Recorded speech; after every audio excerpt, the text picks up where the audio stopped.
Penggerbekan yang dilakukan petugas BNN Kota Lubuk Linggau setelah mendapatkan informasi dari warga di mana salah satu hotel berbintang di Kota Lubuk Linggau telah terjadi adanya pesta narkoba oleh sejumlah warga di ruang karaoke hotel.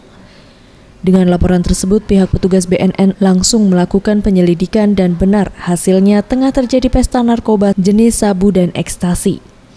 Dari hasil penangkapan saat pesta narkoba tersebut, petugas BNN berhasil mengamankan 10 tersangka, yakni FA, RO, EV, SR, PK, RN, ST, ER, LK, dan SA.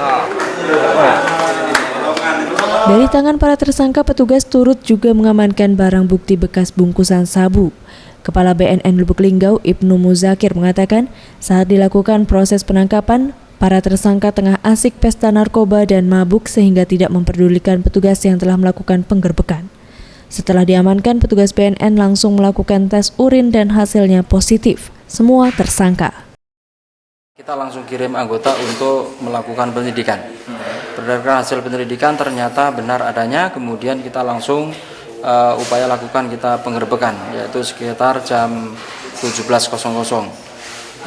Pada saat kita lakukan penggerbekan, mereka sedang pesta ekstasi, ya, pesta ekstasi, kemudian sambil berjoget-joget di sana di ruangan karaoke tersebut, ya.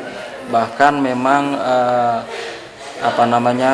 dua di antaranya cewek itu adalah memang merupakan cewek panggilan, sepertinya sudah seperti itu. Ferry Setiawan, Sriwijaya TV.